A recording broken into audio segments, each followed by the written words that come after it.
Buenas, hoy en nuestros especiales festivos continuamos nuestro recorrido por la Europa del Este. Continuamos por Rumania, exploraremos tierras húngaras y tierras checas.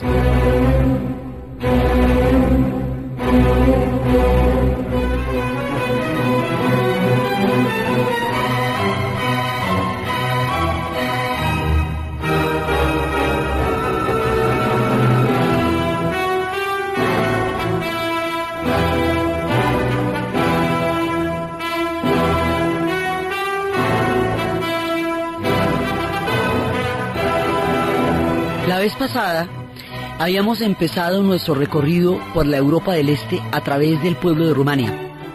Habíamos visto cómo habían luchado para tener una lengua, para tener un espíritu nacional, rodeados de un mundo completamente distinto al de ellos.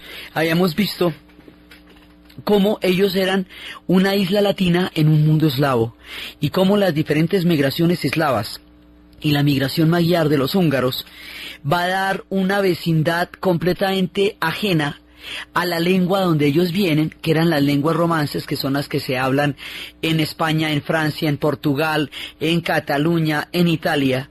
Como ellos quedaban lejos de toda esa corriente por el mundo de los eslavos y por el mundo de los magyares. Y habíamos visto cómo su historia había sido una imbatible lucha por sacar adelante una identidad nacional, que venían de los romanos, que habían sido los dacios, y habíamos visto su trasegar en la historia hasta que se hacen Estado Nacional finalmente en 1918. Nacen, se ponen bonitos, crecen, se desarrollan con sus regiones, con la Bucovina, con la Moldavia, con la Transilvania, con la Valaquia, con su delta del Danubio. Se hacen hermosas regiones, y cuando están todos bonitos y sensacionales habíamos visto que les cae la Segunda Guerra Mundial, y cómo su ancestral amistad con los pueblos germanos y la profunda influencia que Alemania ejerció en su cultura, sobre todo durante la época de los protestantes y todo eso, hace que se metan en dos guerras mundiales del lado de los alemanes. En la Segunda Guerra Mundial, a pesar de haber intentado por todos los medios no participar en la guerra, su situación geográfica hace que no sea posible esto. Terminan metiéndose en una medida con Alemania, lo cual además les va a complicar bastante la vida.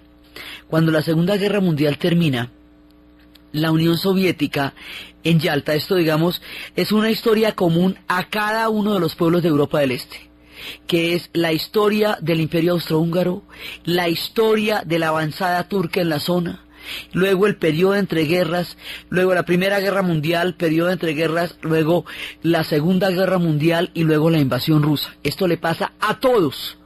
A todos. Lo que pasa es que en cada país de Europa del Este esto significa una cosa diferente, apunta hacia otras perspectivas y tiene consecuencias distintas. Cada uno de estos países va a vivir de una manera muy distinta la misma historia. Entonces, después de la Segunda Guerra Mundial, ellos van a quedar bajo la invasión soviética. En el reparto del mundo, Europa del Este es reclamado por Rusia como una especie de fronteras naturales de su mundo geográfico. Y eso no lo discute nadie, porque eso ya está pactado desde la servilleta del 90-10 Polonia, 90-10 Grecia, que se hacen entre Churchill y Stalin. Eso, mejor dicho, nadie lo discute. Rusia, con la Unión Soviética, con la batalla de Stalingrado y la de Kursk, con su derrota definitiva de los alemanes, se gana la mitad de Europa, pues todo el este de Europa, en la mesa de las negociaciones. Eso quiere decir que todos estos pueblos quedaron repartidos allá, y que de la parte occidental queda sobre la influencia de los Estados Unidos, acá, y que lo que es la Europa del Este es tan geopolíticamente influencia de los rusos, sin interferencia de nadie, como la América Latina es influencia de los Estados Unidos. Y eso no se discute. En la Guerra Fría habíamos visto profusamente cómo todos estos repartos quedaron institucionalizados, se llevaron a cabo con el Plan Marshall en la medida en que los europeos occidentales adoptan el Plan Marshall. y los europeos del este no pueden adoptarlo porque Stalin no permite que el plan Marshall opere, o sea que esos préstamos de los Estados Unidos lleguen a los países del este, lo cual crea la frontera económica entre el mundo capitalista y el mundo comunista, que fue lo que fue la Guerra Fría desde el aspecto ideológico y desde el aspecto económico. Entonces los rumanos quedan ahí montados en eso. Y van a tener una industria muy pesada, la industria de armamentos, las divisiones del Pacto de Varsovia que se hicieron como respuesta a la OTAN, en este contrapunteo de la Guerra Fría, donde si el uno hacía una cosa, el otro hacía un equivalente. Entonces, si se fundaba la OTAN, se hacía el Pacto de Varsovia, si unos hacían el mercado europeo, los otros hacían el Comefort, y así. Entonces, de acuerdo con esta línea, los países de Europa del Este van a tener una cosa que se llama el Pacto de Varsovia, que son las divisiones blindadas. Esos armamentos se van a producir en Europa del Este, muchos de ellos en Rumania, y una industria superpesada siderúrgica de aceros, una industria muy fuerte. Entonces, los rumanos van a tratar de seguir siendo rumanos bajo el esquema del Pacto de Varsovia, bajo el esquema de la invasión soviética. Ellos van a seguir, digamos, en todos estos momentos, esta gente nunca deja de lado lo que es su patria. Su patria va a estar siempre en su corazón, mande quien mande, suba quien suba, ladre quien ladre. Entonces, por eso, una de las características más sentidas de los rumanos es la música de George Enescu, y sus rapsodias son siempre una parte fundamental de lo que los rumanos llevan en su corazón.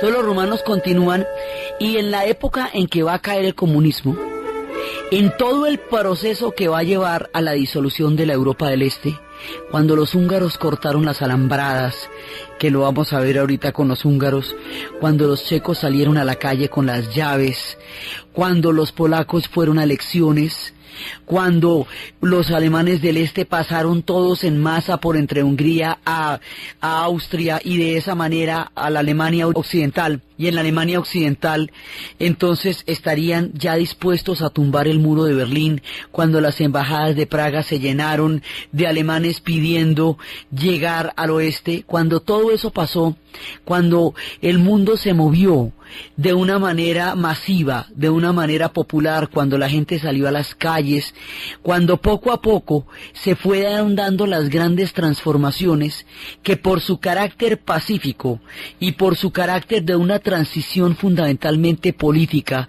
del fin de un tiempo y el comienzo, se conoció como la Revolución de Terciopelo. Cuando eso sucede, país por país, a Rumania no le toca lo chévere, no le toca la salida, no le toca ese ejercicio de decisión histórica que significó la caída del bloque del Este. No, a ellos les toca a lo bestia. Y a ellos les toca a lo bestia, porque ellos tenían un tipo que es un dictador como de novela, que se llamaba Ceausescu, y ese tipo tenía una mujer que se llamaba Elena, y los dos estaban bastante chiflados, llegaron a tener una eternidad en el poder, a crear una dictadura férrea con unos sistemas de seguridad que son extensivos a toda la Europa del Este. Todos tuvieron unos sistemas de seguridad muy duros, y esta gente llegó a construir en un momento de racionamiento, tuvieron un racionamiento de 5 y 6 horas diarias antes de que nosotros nos imagináramos que los países se podían racionar, como diría el sorpresonón. Entonces, en esa época, Ceausescu se había mandado a hacer un palacio de 1000 habitaciones que porque le parecía divino, y ese palacio lo mantenía prendido de noche, cuando toda Rumania estaba en racionamiento, lo cual no era chévere en absoluto. Entonces, ellos van a pagar la deuda externa de Rumania, la van a pagar con la sangre literalmente del pueblo rumano, la pagan con la leche, con los huevos, lo pagan con la vida cotidiana, hasta que logran pagar la deuda, pero acabaron el país tratando de pagar la deuda. Tenían unas características bastante novelescas. Por ejemplo, cuando había un sector pobre de la ciudad que les parecía que no era bonito, entonces armaban un muro ahí y lo tapiaban como para que no se viera feo, en lugar de tratar de ver a ver qué pasaba con eso. Entonces este personaje es muy extraño. Además fue el único que no aceptó mandarle los tanques a los checos en el momento en que aplastaron su hermosa primavera. Contradictorio y extraño, un personaje con un culto a su propia fama, un personaje como las novelas del dictador que se dieron en América Latina, pero en un contexto socialista, un personaje muy raro, y cuando ya el mundo está viendo cómo se descorre el telón de acero, cuando los pueblos están en las calles, cuando los cambios políticos han llegado, cuando el año de 1989 marca el cambio del reloj y el viraje de la historia, Ceausescu no lo acepta. No lo acepta, y entonces en Timisoara empezó la rebelión, como una ola fue atravesando todo el país.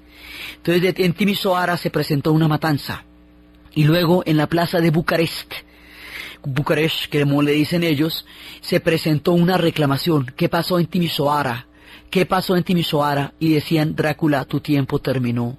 Drácula, tu tiempo terminó. Y el hombre no lo entendía, porque su paso por el poder se le antojaba infinito. Entonces, cuando estaba en la mitad de esto, resulta que intenta huir en un helicóptero.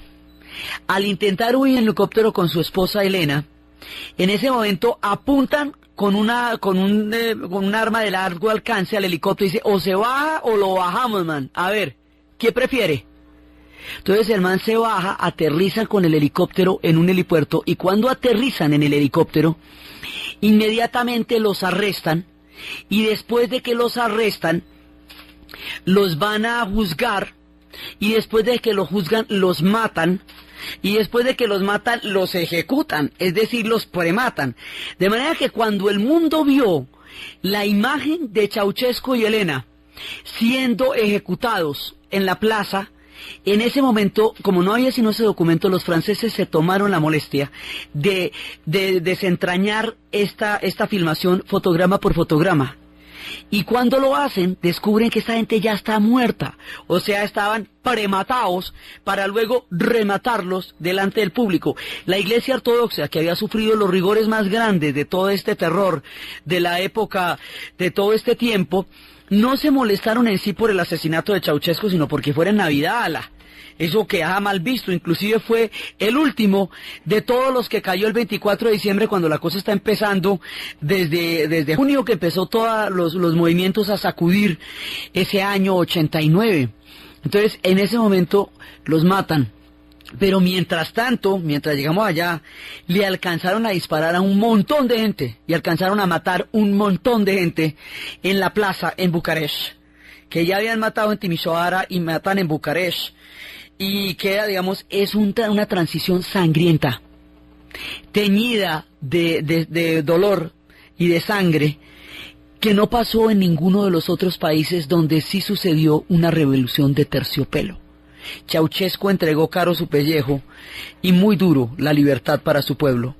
Entonces de ahí en adelante viene Inesco, y a ver qué vamos a hacer, porque hay que desmontar un régimen de partido único, montar un régimen democrático, desmontar toda la industria de armamentos. Entonces viene una paradoja. Poco a poco, después de ser uno de los países más contaminados del mundo, después de tener unos niveles de contaminación en un lugar que se llamaba Copsamica, donde la gente se bañaba 6 veces al día, y nunca quedaba bien porque era un hollín que teñía el aire, las ovejitas eran negras y todo. Después de eso, resulta que empiezan a desmantelarle las industrias. El quiebre de Rumania es una cosa muy particular, porque se encuentran niños abandonados en unos orfanatos, en una época en que la prohibición contra el aborto fue perseguida, fue una persecución muy grande. O sea, ahí se destapan un montón de cosas, la sociedad empieza a mirarse, y luego viene un proceso que es completamente inverso. Entonces pasaron de tener una industria completamente contaminante a no tener ninguna industria. A medida que se van metiendo poco a poco en la Unión Europea, que ya ellos acaban de entrar en febrero, desmantelaron todas las industrias, todas las industrias. Entonces el aire volvió a ser puro, respirable, hermoso, bello como es ese país, bello con su fertilidad, con sus grandes contrastes, con su niebla, con todo, bello.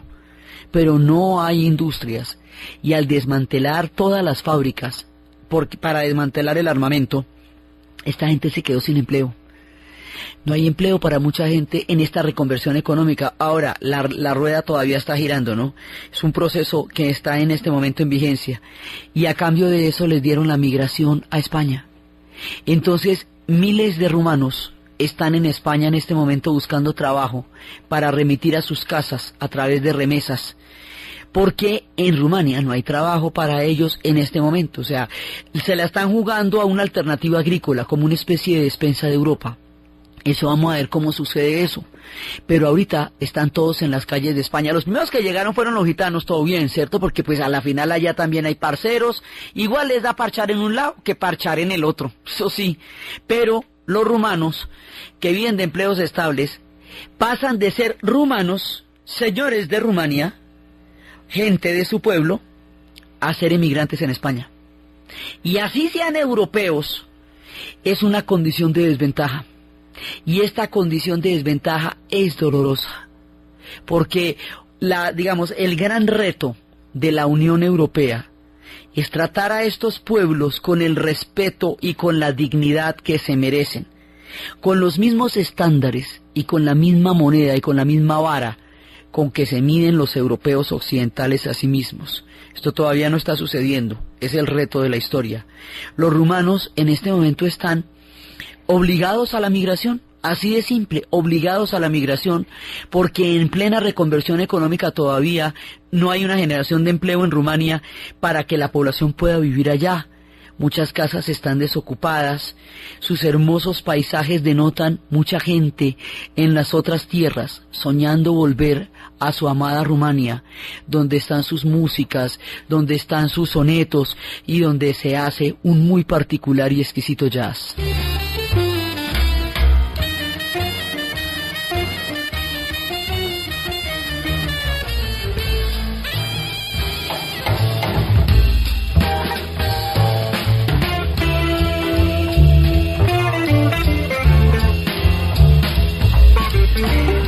Siendo los rumanos un pueblo único, con una lengua única, una isla de los latinos en el mundo de los eslavos, limitan con otro pueblo que también es único y que tiene una lengua única, pero que a diferencia de los rumanos no la habla nadie más, porque los rumanos a la final vienen de un tronco latino de lenguas romances herederos del latín.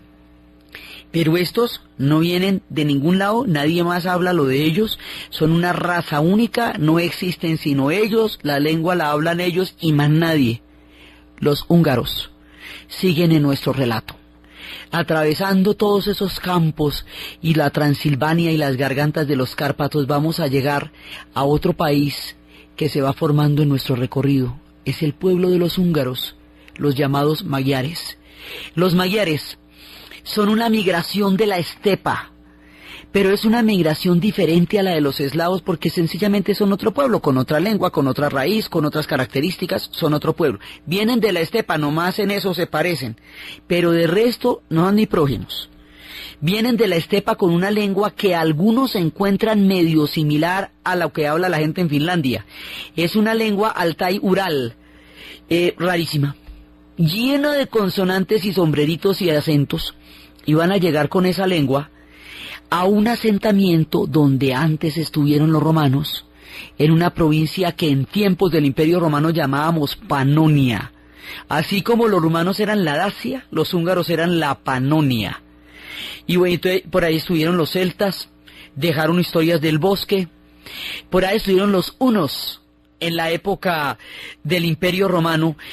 Ahí dice, hay gente que relaciona a los hunos con los húngaros. En la verdad no se relaciona porque es que los magiares van a llegar después. Pero a los húngaros les parece chévere que lo relacionen con los hunos porque inspira respetico, o sea, los dejan, suena escamoso. Sí, en realidad no, pero bueno, a ellos les parece chévere también porque, pues si usted es descendiente de los hunos, la gente se pone como mosca con usted, ¿ve? Es descendiente de los hunos. Pero ellos llegaron mucho más tarde. Entonces van a llegar 7 tribus. Y de esas tribus hay una que es la tribu de Arpad, y Arpad es el que va a darle el carácter magiar a la nación de los húngaros. Y después de ellos se van a cristianizar. Y la cristianización marca los comienzos de estos pueblos. Ellos se cuentan desde el 896 y van empezando su trasegar por la historia y van empezando a construir una identidad propia y única, rodeados de todos los demás eslavos, estando al lado de los rumanos, pero siendo un pueblo diferente de los eslavos y de los rumanos y de todo el mundo. Entonces imagínese la historia de estos pueblos únicos, como los vascos, que no tienen parientes en ninguna parte, sino en la aldea donde nacieron y en el parche donde nacieron, pues nadie más es como ellos. Entonces ellos tienen su proyectico chévere y les van cayendo todos los imperios como al resto, porque como están en esos corredores en donde los poderes y los imperios se expanden y se contraen, entonces ellos van a sufrir primero la embestida de los turcos otomanos. Entonces de los turcos otomanos van a llegar a Hungría. Y bueno, antes de los turcos otomanos, los mongoles les dieron lora. Vinieron los mongoles y alcanzaron a hacer estragos en la nación húngara. Y cuando los mongoles están en Hungría, es cuando se le muere el tío Abatu Khan, que era el que venía de Rusia, y se devuelve el hombre, o si no estarían los mongoles como mínimo en los llanos. Ellos que donde se les da un caballo, por ahí echan. Entonces, a eso es lo que lo hace que se devuelvan y se queden en el Asia. Pero en su incursión por Hungría, por Europa, llegaron hasta Hungría. Luego, les caen los otomanos. Y entonces viendo a ver cómo se quitan a los otomanos de encima, pero ellos sí fueron derrotados por los otomanos en la batalla de Muhac. Y Hungría sí quedó sometida, cosa que no le pasó a Rumania. Rumania rendía tributo, y estos tributos eran dolorosos, porque eran estos niños de los ejércitos genízaros. Pero no fueron conquistados en una gran parte debido a Blas del Empalador. Esto sí, los húngaros sí van a caer y van a tratar de sacarse a los turcos de encima, y cuando ya se logran sacar a los turcos de encima, cosa que les cuesta bastante trabajo, le caen los austriacos. Sí, Ave María, pero ¿qué es esto? Claro, ellos quedan como un pincho entre los dos imperios. Por un lado van subiendo los otomanos y por otro lado van bajando los austriacos, que son germanos, y entonces esta gente queda ahí en la mitad. Y inclusive hay un momento que hasta le piden, le piden a refugio a los príncipes otomanos con respecto a la amenaza austriaca, y ellos hasta les dan refugio un ratico. Luego llegan los austriacos y empiezan, el imperio austriaco se va a expandir, hasta que todos los pueblos de Europa del Este que estamos contando queden formando parte de él. Se los va a tragar a todos.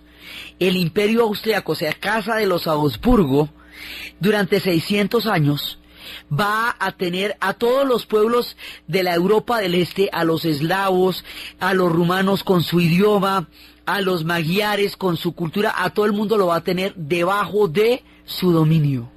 Van a ser una cosa muy grande y muy fuerte. Lo que pasa es que nosotros de los austriacos, como no conocemos sino su glamour y su vals y su swing, sus modales, sus carpeticas, sus platicos, toda su sutileza, pues no nos imaginamos lo que es un imperio de estos tragando de todos los pueblos, que eso es chévere desde lejos. Eso usted puede mirar los imperios de lejos y le parecen imponentes, pero cuando usted es el pueblo de al lado, eso no tiene mucha gracia en muchas veces. Entonces, llegan y caen sobre Hungría, lo cual le da un carácter católico, porque ellos son católicos. Y empiezan los húngaros a tratar de hacer su nación. Hemos visto cómo cada uno de estos pueblos tiene que luchar mucho, pero mucho, para llegar a ser un Estado nacional. Y cómo los estados nacionales tienen diferentes tipos de fronteras. Una es la lengua, en el caso de los rumanos, en el caso de los húngaros. Y otra es la música. La música para estos pueblos es una manera de existir, de ser, una manera de proclamar que ellos están ahí, que son distintos a los demás. Es la manera de mostrar su corazón. Ellos vibran al ritmo de los violines y de la música. Su corazón está hecho de violines, es lo que suena en su alma. Toda su música retumba en sus campos, en su gran llanura, en su hermosa tierra, tratando de sacar adelante un país. Cuando todo eso pasa, cuando los imperios los invaden, es cuando son tan importantes las rapsodias húngaras.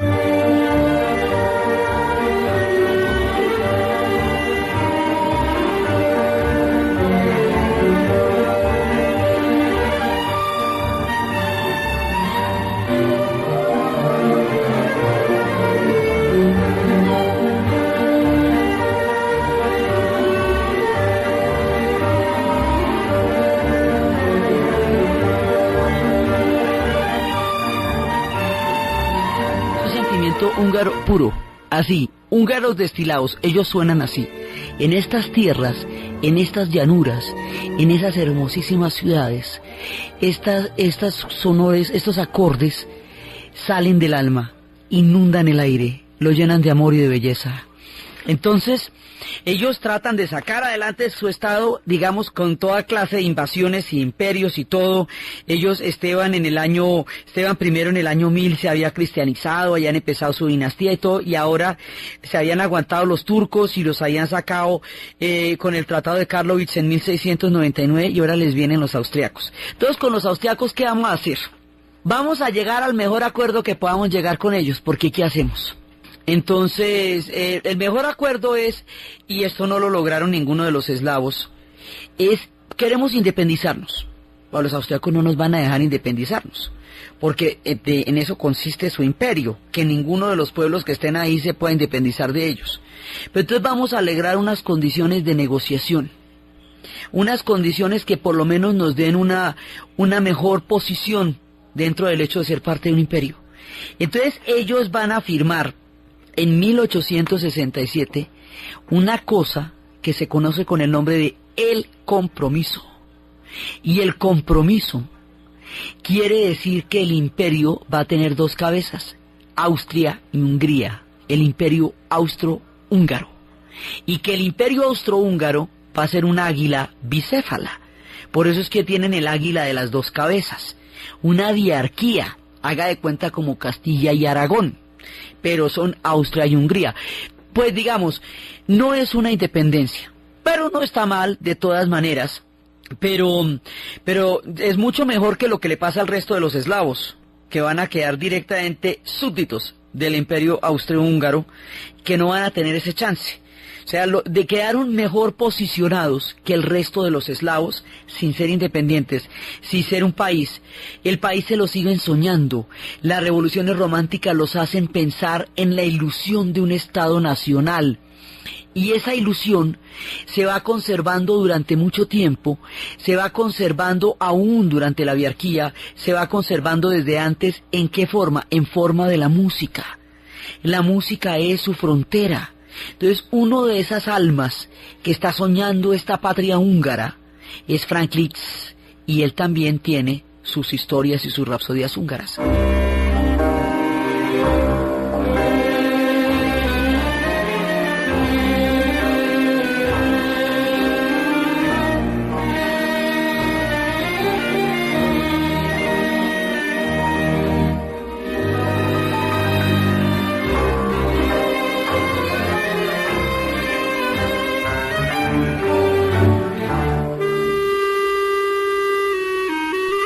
Con esta música, con esta rapsodia, ellos sueñan, ellos aman, ellos hablan.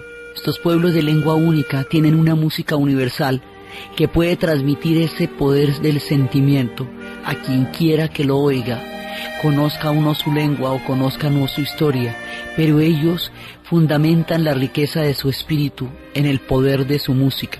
Esta es su música popular, esta es su música de día a día, esta es la música con la cual ellos se levantan por la mañana, es la música que ellos aman, y es la música por la cual el mundo los va a conocer sin imaginar qué tanto significa para estos pueblos este carísimo anhelo de llegar a ser patrias. Entonces, eso lo van a hacer ellos. Otro personaje que se llama Zoltán Kodály va a hacer una música popular, va a hacer óperas en húngaro, que eso es una manera de existir, pues la mayoría de las óperas están en alemán o en italiano, pero él las va a hacer en húngaro, y eso es muy importante.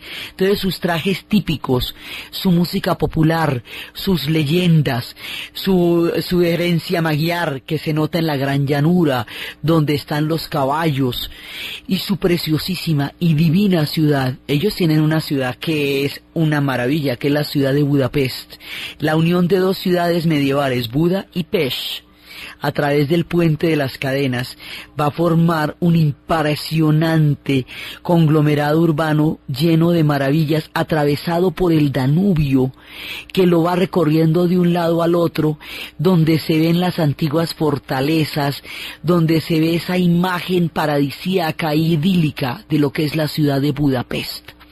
Entonces, ellos que tienen esa tierra tan bella, van a ver cómo logran salir adelante. La Transilvania se la disputan con los rumanos, porque hubo un tiempo en que los húngaros crearon asentamientos ahí y tuvieron ahí una historia con los príncipes germanos. Hay en este momento una importante minoría húngara en Transilvania, tanto que ahorita, hace muy poco, acaban de reconocer derechos políticos de voz y de voto a los húngaros en Transilvania, o sea, dentro del estado actual de Rumania, porque tienen una intersección histórica, esos dos pueblos. Entonces, bueno, ya metidos en estas, pues vamos a hacer el imperio.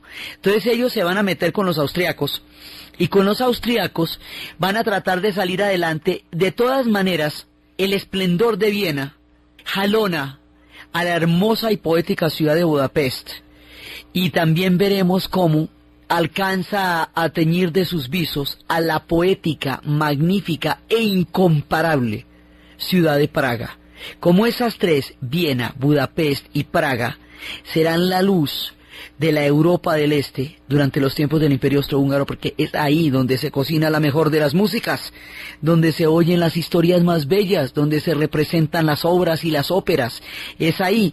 La ópera es fundamental en la vida de los húngaros. Ellos la aman, ellos se expresan así.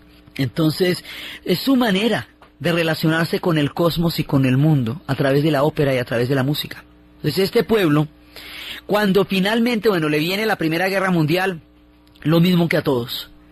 Cuando termina, ellos van a hacer un parlamento enorme a finales del siglo XIX, pero un parlamento totototote para un imperio muy grande. Resulta que al terminar la Primera Guerra Mundial, los húngaros, como eran en un mismo imperio con los austriacos, van a perderlo todo, van a perder el imperio. En los últimos estertores del imperio austrohúngaro, cuando se hicieron los mayores esfuerzos por salvarlo, la muy querida y amada figura de Sisi emperatriz expresaba su rebeldía en su profundo cariño por el pueblo húngaro. Resulta que Sisi se sentía totalmente ajena, extraña en esa pompa y en ese mundo austriaco. Ella quería salvar el imperio, ella quería ser libre, ella quería muchas cosas, tanto que en ese pequeño palacio de verano que se encuentra en Hungría, donde ella realmente pasaba sus horas más amadas, hay un libro que los compara en la actualidad, que decía Lady Di y Sisi emperatriz, dos princesas rebeldes. Entonces ella lo intentó todo. Su hijo también, es el hijo de ella y de Francisco José, el emperador. Ese hijo es el que se va a suicidar con su amante María en la casa de campo de Mayerlin, viendo que no puede salvar el imperio fortaleciendo a los húngaros, viendo que no puede vivir con la mujer que ama, María, viendo que no se puede separar de la mujer que no quiere, María Teresa, viendo que no le puede dar ninguna autonomía a su vida, viendo que su vida es una sin salida. Él se suicida. A partir de ese momento, Sisi va a estar de luto en todos los cuadros. Las pinturas que la muestran a ella, muestran vestidos hermosos, modas fastuosas. Sisi creó un imaginario. A partir del momento en que se suicida su hijo, Sisi siempre estará de luto, hasta aquel infausto día en que en la formación del Estado italiano, un anarquista durante esos tiempos, porque es que el Estado italiano también se forma de un pedazo que fue el Imperio Austriaco, la parte del norte, esos italianos que de ojos azules y de pelo mono, es que son del norte, tienen mucho que ver con los austriacos, de ahí salió ese pedazo. Entonces, en la formación de la Italia, cuando se estaba unificando la Italia, dentro de las muchas tendencias que crearon este país, había una tendencia anarquista que tenía una profunda bronca con la familia real, quería asesinar a alguno de sus miembros. Sisi estaba de incógnita en Ginebra con una amiga. No le había dicho a nadie, pero se averiguaron el dato. Sisi estaba frente al lago de Ginebra con su amiga cuando de pronto alguien se acercó y le enterró algo y se fue. Con tanta rapidez que nadie alcanzó a saber qué había pasado. Le enterraron un punzón en el corazón. Y Sisi cayó, pero esto fue tan rápido que pensaron que Sisi se había desmayado. Cuando la van a ver, está muerta.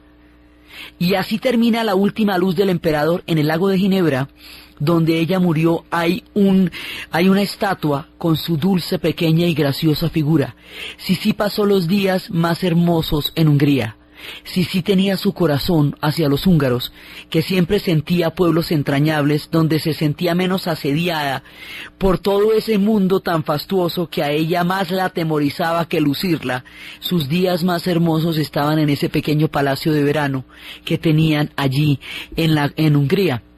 Con esto el emperador pierde el año, ya no puede más, y sus ojos se nublan, y su corazón se ciega, y empieza a tomar estas decisiones que van a precipitar a la Primera Guerra Mundial, sin saber lo que tenía entre manos ni las cosas tan terribles que habría de desatar. Es cuando decide atacar a Serbia, porque cuando matan al archiduque, el sobrino, ese es el último de los Habsburgo, ahí ya no hay nadie más, el hijo se había suicidado, Sisi estaba muerta. Este último de los Habsburgo era el último de 600 años de gobierno de los Habsburgo y de poder y de imperio en la Europa central. El emperador reacciona con una ira brutal. Acusa a Serbia en su conjunto de haberle matado a su sobrino y quiere que todo el pueblo serbio pague por eso. Y resulta que los serbios, como nación, pues no pueden pagar por eso. Ellos dicen que fue un acto terrorista. Él dice que entonces ellos son un estado terrorista porque dieron albergue a los terroristas que mataron en Sarajevo al archiduque. No hubo manera de que le entendiera nada. Entonces decidió hacer extensivo a todo el pueblo serbio el acto terrorista que terminó con la vida del archiduque, empezando así una guerra antiterrorista en 1914, para que vean que tan poco novedosa a veces resulta la historia. Entonces, ahí es cuando meten con Serbia. Cuando meten con Serbia, Rusia tiene que atacar, porque esto ya es en sus goteras. Serbia es a Rusia lo que Tijuana a Estados Unidos. Sí, ¿usted cree que usted puede meter en Tijuana y no se le van a mosquear de ahí para arriba? Pues no. Entonces, inmediatamente mete Rusia por el sistema de alianzas Francia, Inglaterra y por el otro lado Alemania. Eventualmente los muy temidos turcos terminan siendo aliados porque la historia y la política son así. Y como todos tienen colonias, pues estalla la Primera Guerra Mundial. Y se lleva a todo el mundo por delante. 10 millones de muchachos, una generación en tierra bajo tierra. Al terminar la Primera Guerra Mundial, desmembran el imperio. Al Estado húngaro, al pueblo, digamos, a la parte del imperio húngaro, que todavía no es un Estado, le van a sacar de la barriguita un país que se llama Eslovaquia, para juntarlo con los checos. Le van a sacar de un costado la Transilvania. Esto va a ser un plebiscito, pero sale de un pedazo que en otro momento también tenían los húngaros. Y de la pierna izquierda de para abajo le van a sacar un pedazo y de ahí sale Croacia. Entonces ella queda desmembrada, pero un montón de naciones salen. Entonces los rumanos quedan muy felices porque tienen su Transilvania. Los checo-eslovacos quedan muy contentos porque su sueño de la Gran Moravia, su primer estado, sus estados checos, al fin son una realidad sobre los mapas. Los polacos van a quedar sensacionales porque va a terminar la larga noche de 150 años de reparto. Los húngaros van a quedar chiquitos, con ese parlamento tan tremendo y ellos chiquitos, chiquiticos. Los austríacos también quedan chiquitos.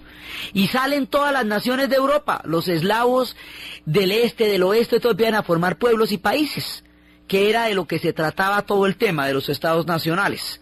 Entonces se va a formar al sur, los eslavos del sur van a formar una cosa que se llama la Yugoslavia, porque yugo significa sur, o sea, los eslavos del sur, que habíamos dicho que eran los montenegrinos, los serbios, los croatas, los eslovenos, esos son yugoeslavos.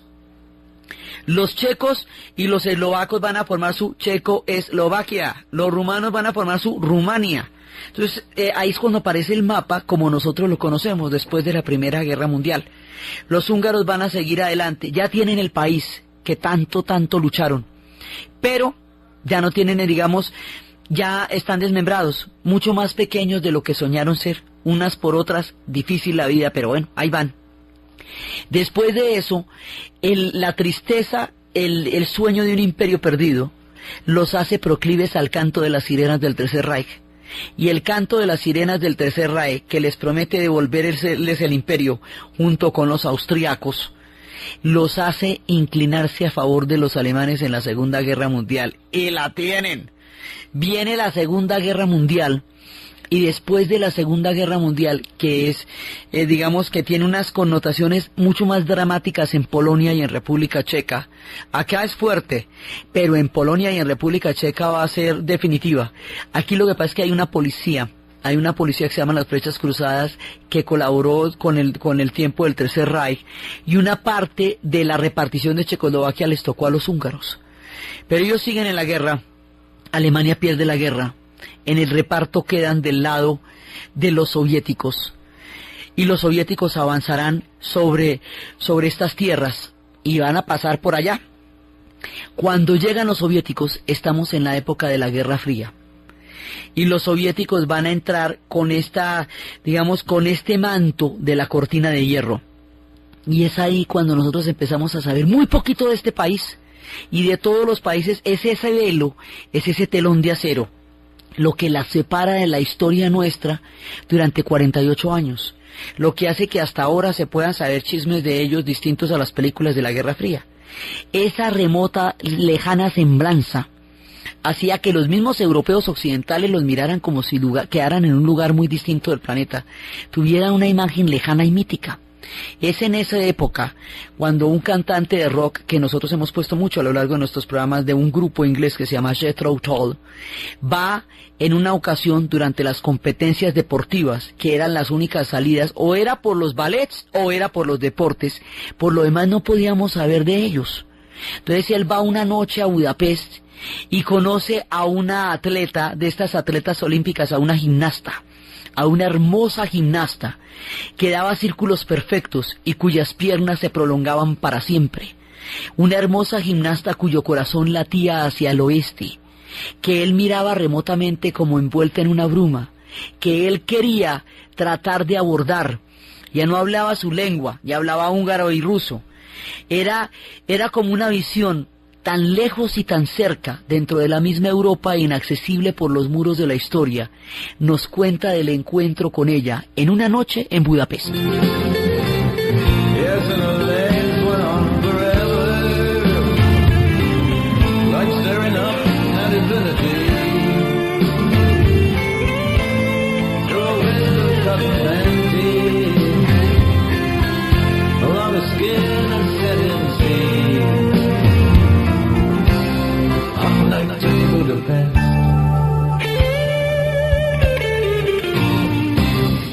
Así, mirándola desde la Guerra Fría, es como se relacionan con este otro pedazo del mundo. De esa manera, los húngaros van en otra parte de su historia, que es el tiempo de los soviéticos. Ellos van a tener una gran rebelión, una rebelión enorme contra el Pacto de Varsovia, contra la manera como les fue impuesta una tendencia en la historia. Ellos, recién terminado el Imperio Austrohúngaro, habían tenido una revolución comunista, una revolución que ellos habían creado, que duró 133 días, en los tiempos de Béla Kun. Ellos, que habían sido un imperio, ellos que habían sido un pueblo legendario, querían tomar las riendas de su historia. Ellos no querían formar parte de un bloque histórico, porque ellos querían el derecho a su propio país, a sus propias riendas. Bastante les ha costado tenerlo, ya lo tenían y otra vez van a quedar por fuera del RIC, porque en ese momento estos países van a perder total autonomía. Ellos van a hacer una rebelión gigantesca. Una rebelión con todos los hierros, una rebelión con Imre Nagy, una rebelión que va a llevar a un dolor enorme del pueblo húngaro, una rebelión que va a llevar hasta las piscinas olímpicas, de un enfrentamiento de waterpolo de la selección soviética con la selección húngara en los Olímpicos de Canberra, cuando la rebelión estaba en su momento máximo, de las entradas de los tanques. Una historia épica y brutal van a protagonizar los húngaros en su primer intento por tomar en sus manos su destino. Esta historia, la manera como los húngaros una vez cortaron las alambradas, y al cortar las alambradas, en los tiempos de 1989 empezaron a rasgar la cortina de hierro. Y la manera como estos pueblos, al rasgar la cortina de hierro, dieron paso a la revolución de terciopelo, y la historia de los checos, también pueblos que han luchado muchísimo su Estado Nacional, Cuando estábamos abriendo habíamos escuchado la Sinfonía del Nuevo Mundo de Dvorak. Dvorak es uno de los más grandes músicos que han dado los checos, junto con Smetana, que creó la música checa. Estas historias de Dvorak, de Smetana, de la rebelión húngara, de los pueblos checos y de la tortuosa y compleja y difícil historia de los polacos son las que vamos a ver en el siguiente y último especial de este recorrido por la Europa del Este.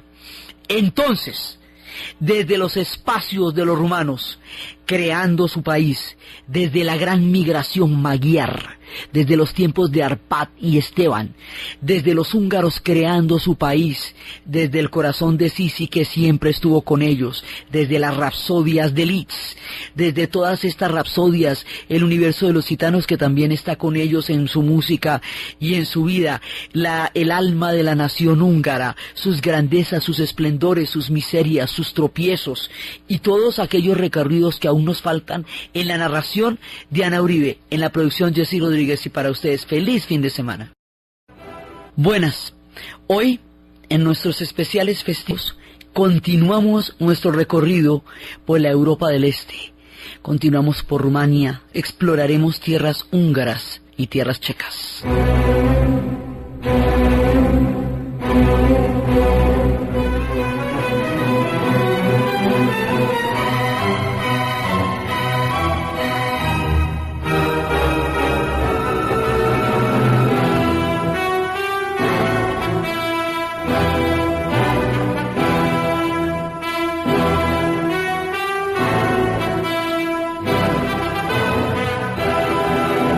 La vez pasada habíamos empezado nuestro recorrido por la Europa del Este a través del pueblo de Rumania. Habíamos visto cómo habían luchado para tener una lengua, para tener un espíritu nacional, rodeados de un mundo completamente distinto al de ellos. Habíamos visto cómo ellos eran una isla latina en un mundo eslavo y cómo la amistad con los pueblos germanos y la profunda influencia que Alemania ejerció en su cultura, sobre todo durante la época de los protestantes y todo eso, hace que se metan en dos guerras mundiales del lado de los alemanes. En la Segunda Guerra Mundial, a pesar de haber intentado por todos los medios no participar en la guerra, su situación geográfica hace que no sea posible esto, terminan metiéndose en una medida con Alemania, lo cual además les va a complicar bastante la vida. Cuando la Segunda Guerra Mundial termina, la Unión Soviética en Yalta, esto digamos es una historia común a cada uno de los pueblos de Europa del Este, que es la historia del Imperio Austrohúngaro, la historia de la avanzada turca en la zona, luego el periodo entre guerras, luego la Primera Guerra Mundial, periodo entre guerras, luego la Segunda Guerra Mundial y luego la invasión rusa. Esto le pasa a todos. A todos. Lo que pasa es que en cada país de Europa del Este esto significa una cosa diferente, apunta hacia otras perspectivas y tiene consecuencias distintas. Diferentes migraciones eslavas y la migración magiar de los húngaros va a dar una vecindad completamente ajena a la lengua donde ellos vienen, que eran las lenguas romances, que son las que se hablan en España, en Francia, en Portugal, en Cataluña, en Italia, como ellos quedaban lejos de toda esa corriente por el mundo de los eslavos y por el mundo de los magiares. Y habíamos visto cómo su historia había sido una imbatible lucha por sacar adelante una identidad nacional que venían de los romanos, que habían sido los dacios, y habíamos visto su trasegar en la historia hasta que se hacen Estado Nacional finalmente en 1918. Nacen, se ponen bonitos, crecen, se desarrollan con sus regiones, con la Bucovina, con la Moldavia, con la Transilvania, con la Valaquia, con su delta del Danubio, se hacen hermosas regiones, y cuando están todos bonitos y sensacionales habíamos visto que les cae la Segunda Guerra Mundial y cómo su ancestral, cada uno de estos países va a vivir de una manera muy distinta la misma historia. Entonces, después de la Segunda Guerra Mundial, ellos van a quedar bajo la invasión soviética. En el reparto del mundo, Europa del Este es reclamado por Rusia como una especie de fronteras naturales de su mundo geográfico. Y eso no lo discute nadie porque eso ya está pactado desde la servilleta del 90-10 Polonia, 90-10 Grecia que se hacen entre Churchill y Stalin. Eso mejor dicho nadie lo discute. Rusia con la Unión Soviética, con la batalla de Stalingrado y la de Kursk, con su derrota definitiva de los alemanes, se gana la mitad de Europa, pues todo el este de Europa en la mesa de las negociaciones. Eso quiere decir que todos estos pueblos quedaron repartidos allá. Y que de la parte occidental queda sobre la influencia de los Estados Unidos, acá, y que lo que es la Europa del Este es tan geopolíticamente influencia de los rusos, sin interferencia de nadie, como la América Latina es influencia de los Estados Unidos. Y eso no se discute. En la Guerra Fría habíamos visto profusamente cómo todos estos repartos quedaron institucionalizados, se llevaron a cabo con el Plan Marshall en la medida en que los europeos occidentales adoptan el Plan Marshall y los europeos del Este no pueden adoptarlo porque Stalin no permite que el Plan Marshall opere, o sea que esos préstamos de los Estados Unidos lleguen a los países del Este, lo cual crea la frontera económica entre el mundo capitalista y el mundo comunista, que fue lo que fue la Guerra Fría desde el aspecto ideológico y desde el aspecto económico. Entonces los rumanos quedan ahí montados en eso, y van a tener una industria muy pesada, la industria de armamentos, las divisiones del Pacto de Varsovia que se hicieron como respuesta a la OTAN, en este contrapunteo de la Guerra Fría, donde si el uno hacía una cosa, el otro hacía un equivalente. Entonces si se fundaba la OTAN,